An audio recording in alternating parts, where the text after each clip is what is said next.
Good morning, dear students. In the previous class, we have discussed that within the cell there is presence of different types of organic and inorganic material. Different organic and inorganic substances were present inside the cell, which constitutes the cellular pool. Now, further we discussed that when a chemical analysis is being performed,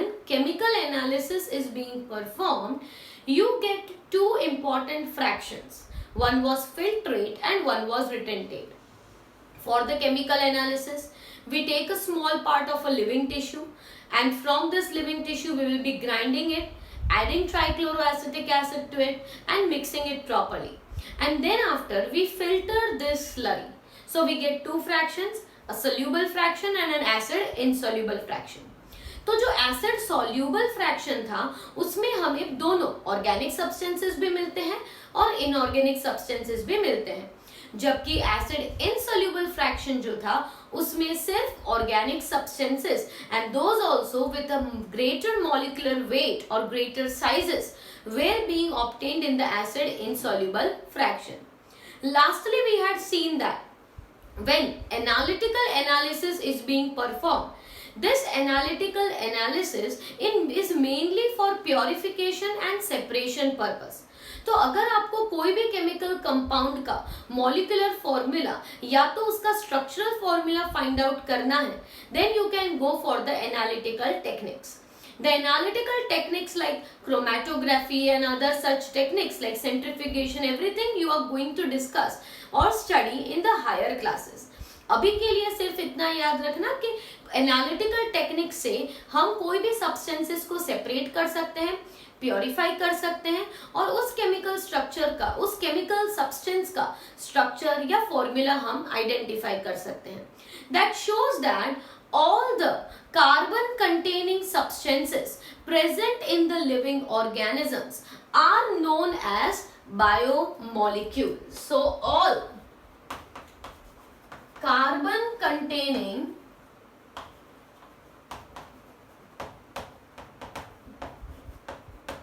substances present in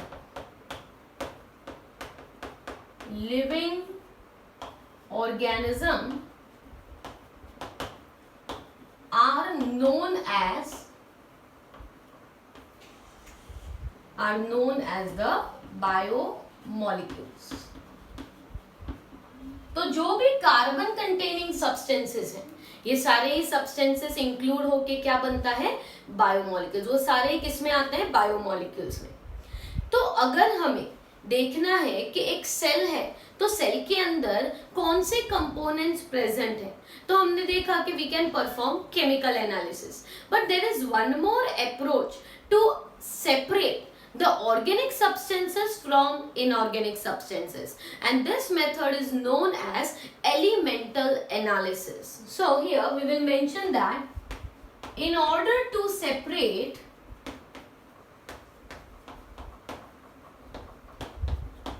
organic substances from inorganic,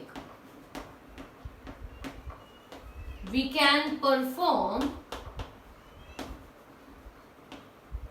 a technique which is called elemental analysis. Right? जब हमने chemical analysis perform किया था तो chemical analysis में हम किसे separate करते हैं, स्मॉल साइज और लार्ज साइज सब्सटेंसेस को. मतलब हमने क्या सेपरेट कर दिया, एक एसिड सोल्यूबल फ्रैक्शन को फ्रॉम एसिड इनसॉल्युबल फ्रैक्शन. जब हम एनालिटिकल एनालिसिस परफॉर्म करते हैं तो हम उस सब्सटेंस को सेपरेट और प्योरीफाई करते हैं, जिससे हमें उसका मॉलिक्यूलर फॉर्मूला या स्ट्रक्चरल फॉर्मूला, उसका स्ट्रक्चर कैसा है ये हम जान सकते हैं.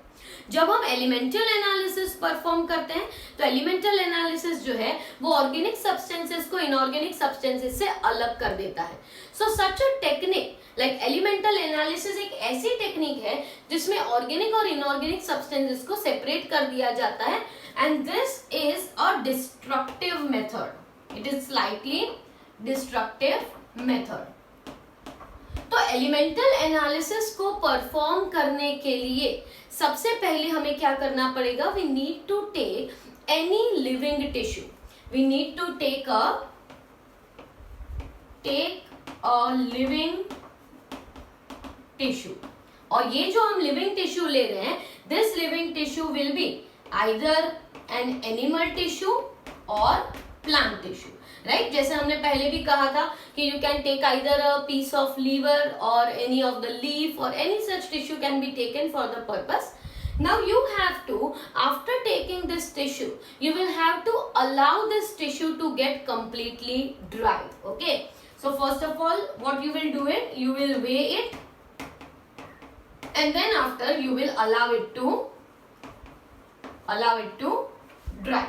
तो आपने एक टिश्यू लिया और वो वेट टिश्यू का वेट कर लिया ताकि आपको पता चल गया कि what is the weight of that tissue. इसके बाद हमें टिश्यू को थोड़ी देर तक पूरा ही ड्राई होने देना है. Once it gets dry, you will have to burn the tissue. What you have to do is, you have to burn the tissue. Burn करने पर, जब हम टिश्यू को बर्न करते हैं तो क्या होता है कि जो ऑर्गेनिक मटेरियल है उसके अंदर, वो सारा ही ऑर्गेनिक मटेरियल जो है वो ऑक्सीडाइज हो जाएगा and it will be evaporating, right. So the organic matter, the organic matter from the tissue will oxidize and evaporate. किस फॉर्म में? CO2 and vapor, right. क्या हुआ है, जब हमने टिश्यू लिया, हमने उसका वेट कर लिया, वेट करने के बाद हमने ये टिश्यू को ड्राई कर दिया. ड्राई हो जाने के बाद हमें पूरे टिश्यू को क्या कर देना है, बर्न कर देना है. बर्न कर देते हैं तो जो ऑर्गेनिक पार्ट था, वो ऑर्गेनिक पार्ट जो है वो पूरा ही ऑक्सीडाइज हो गया और वेपर के फॉर्म में रिमूव हो गया. सो होल ऑर्गेनिक कंटेंट जो है वो तो रिमूव हो गया.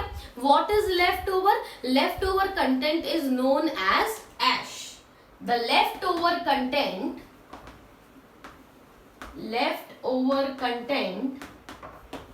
is known as ash. जो बाकी जो बच गया है उसे हम क्या कहेंगे, एश. और इस एश में क्या होता है, elements like calcium, potassium, phosphorus, right, sulphates, these all are present. Right. हमने क्या किया, एक टिश्यू है, टिश्यू को हमने ड्राई किया, वे कर दिया, ड्राई कर दिया, बर्न कर दिया. तो बर्न करने पे ऑर्गेनिक मैटर तो रहा ही नहीं. क्या बचा, सिर्फ एलिमेंट्स जो बच गए. That shows what, that shows के हर एक लिविंग टिश्यू के अंदर दोनों कंपोनेंट ऑर्गेनिक और इनऑर्गेनिक होते हैं. यहाँ पे हमने ऑर्गेनिक को रिमूव कर दिया है और सिर्फ जो बचे हैं, they are the elements that are present, like carbon, calcium, magnesium, phosphates. ये सारे सब्सटेंसेस जो हैं, एलिमेंट्स जो हैं, ये प्रेजेंट रहेंगे in the ash and such a technique is known as elemental analysis. So students, why are we performing all these techniques? हम ये सारी टेक्निक्स क्यों परफॉर्म कर रहे हैं, जैसे कि केमिकल एनालिसिस है, एलिमेंटल एनालिसिस या एनालिटिकल. तो हर एक टेक्निक का एक अपना इंपॉर्टेंस है. अगर किसी को कोई भी कंपोनेंट में एलिमेंट्स को स्टडी करना है तो एलिमेंटल एनालिसिस किया जाता है. अगर किसी को वेट के हिसाब से या साइज के हिसाब से सब्सटेंसेस को सेपरेट करना है तो they will go for chemical analysis. If someone wants to know the molecular formula and the structural formula of any chemical compound within the cell, then the analytical analysis is being performed. This shows that our cell is having a cellular pool. और cellular pool में various raw material होते हैं which are being used up in several biochemical reactions which are being taken by the cell components, right? So the cell consists of, तो यहाँ पे elemental analysis तो हमने discuss कर दिया है, अब हम आगे डिस्कस कर रहे हैं. The cell consists of the cellular pool.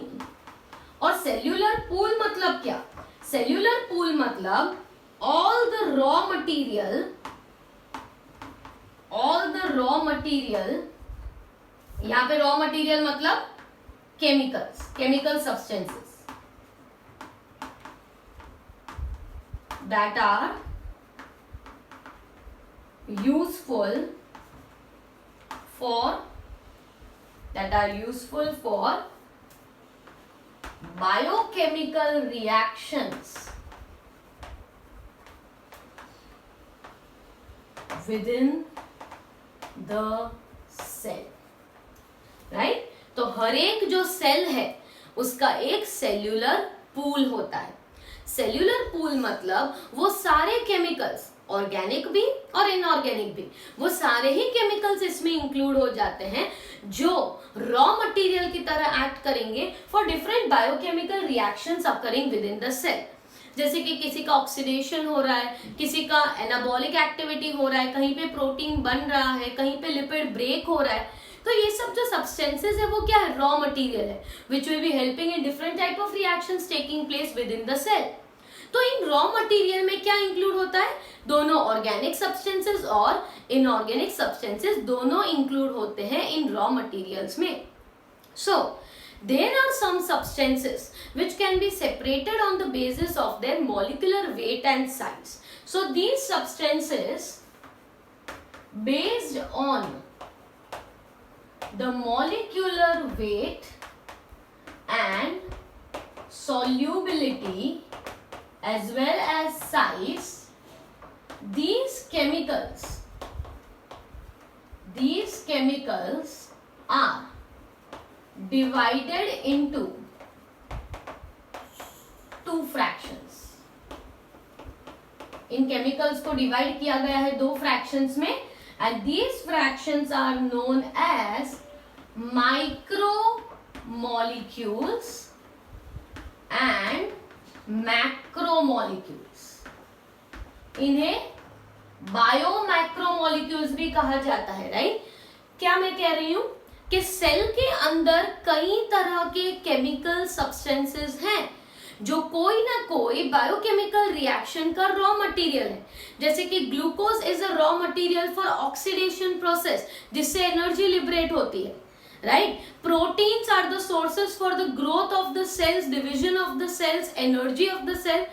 Lipids जो हैं वो भी कोई ना कोई रिएक्शन में यूज हो रहे हैं for making some hormones, for making some sterols. तो कोई ना कोई एक्टिविटी तो चल ही रही है।